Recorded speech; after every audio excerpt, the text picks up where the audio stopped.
ఈ రోజున ఆంధ్రప్రదేశ్ రాష్ట్రంలో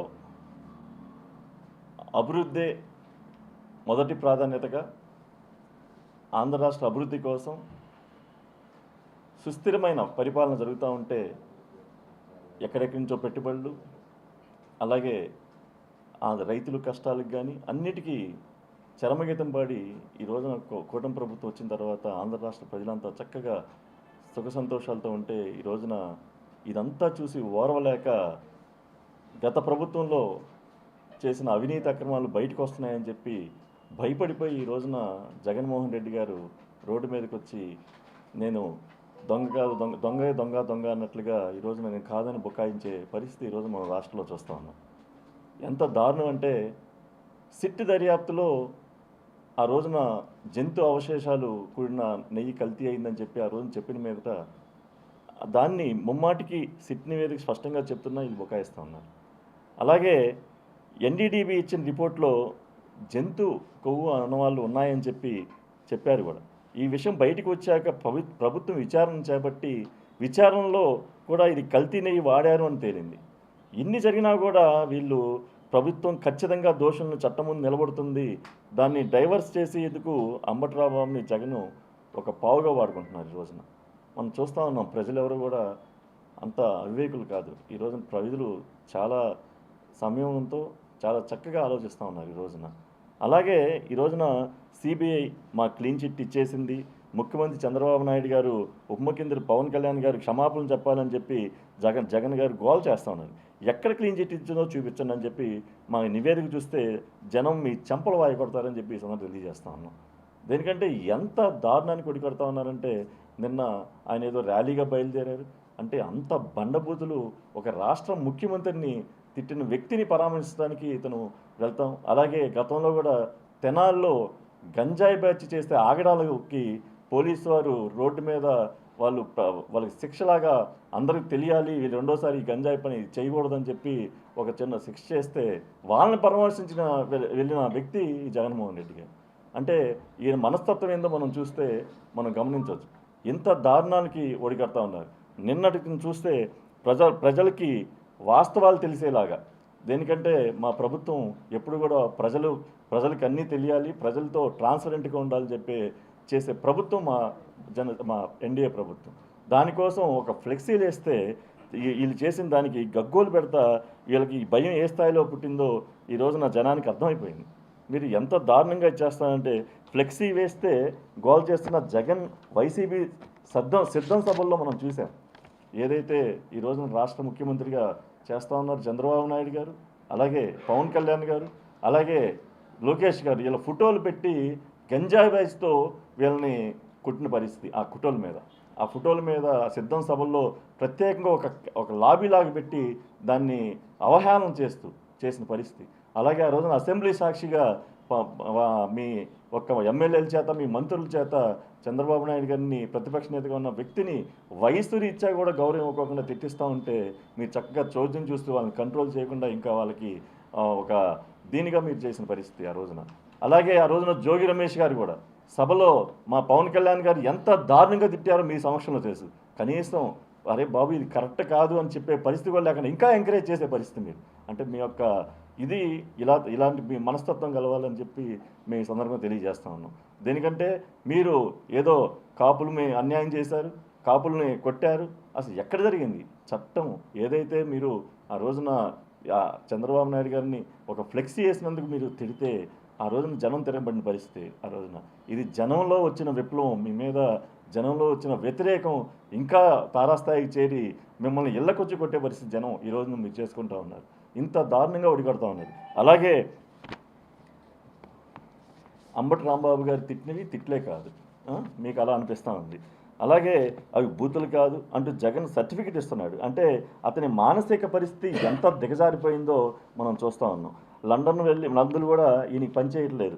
అంటే డోస్ పెంచాల్సిన అవసరం ఉందేమో అని మాకు అనిపిస్తూ ఉంది మీ మానసిక పరిస్థితికి. అలాగే జగన్కి బూతులు అంటే మహా ఇష్టం ఏమో అనిపిస్తూ ఉంది. ఎందుకంటే అవే పవిత్ర వాక్యాలుగా ఈయన బుకాయిస్తూ ఉంటారు. అంటే మీరు ఎంత చాదస్తంగా ఆ రోజున అంబటి రాంబాబు గారు కానీ, జోగి రమేష్ గారు కానీ, అలాగే పేరు నాని గారు, కొడాల నాని గారు, అలాగే వంశీ గారు, వీళ్ళందరి చేత మీ అధికారంలో ఉన్నప్పుడు తిట్టించి ఎంత దారుణాలు ఈ రోజున.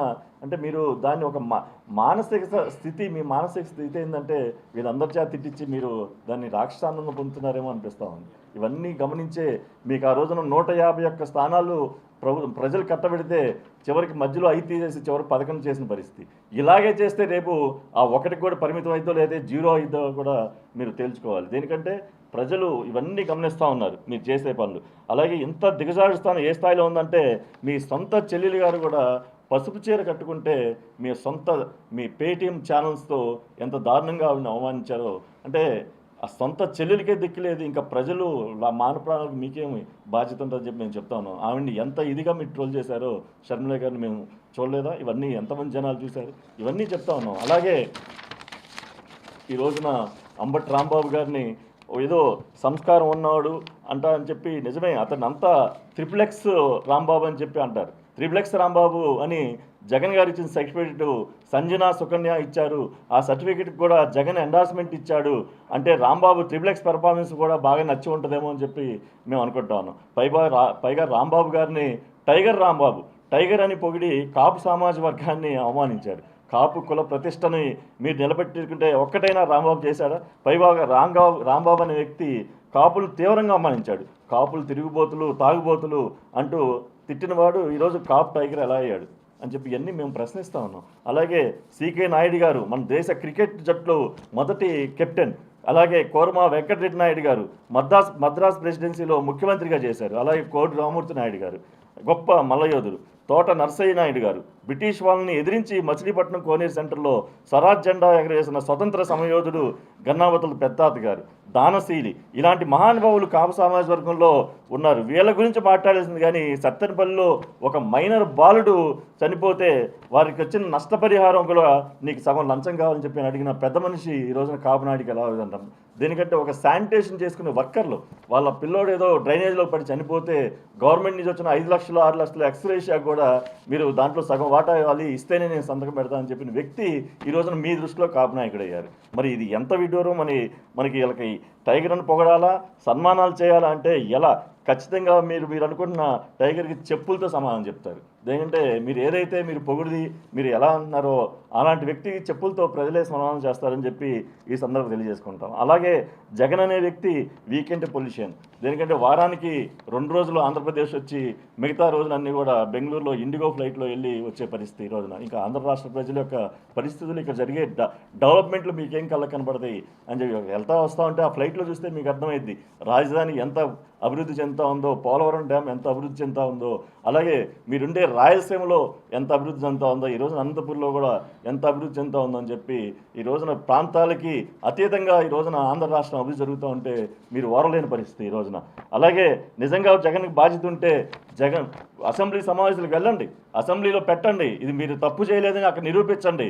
మీరు ఆ 11 మంది వెళ్ళి అసెంబ్లీ సమావేశానికి వెళ్ళి అది తప్పు జరగలేదని చెప్పి అసెంబ్లీ సాక్షిగా మీరు తీర్మానించాలి. కానీ ఇలాంటి ఏదో జనంలోకి వచ్చేసి మేము దొంగ కాదు వాళ్ళే ఇది అని చెప్పి మీరు చెప్పడం ఎంతవరకు కరెక్ట్ అని చెప్తా ఉన్నాం. అలాగే అసెంబ్లీకి రాకుండా క్రికెట్ టీం ఎమ్మెల్యేలాగా జీతభత్యాలు తీసుకొని మీకు మళ్ళీ ప్రోటోకాల్లు ఇవన్నీ ఎందుకంటే ప్రజలే సంపద, మీరు జీతాలు తీసుకుంటూ మీరు చేసేదని చెప్పి తెలియజేసుకుంటా ఉన్నాం. అలాగే కూటమి ప్రభుత్వం ఖచ్చితమైన పరిపాలన, ప్రజల మధ్య వివాదాలు సృష్టించే కుట్రపూరిత రాజకీయాలు చేసే వారిని మాత్రం తప్పనిసరిగా కట్టడి చేస్తాం, అవసరమైతే శిక్షిస్తామని చెప్పి ఈ సందర్భంగా తెలియజేసుకుంటున్నాం.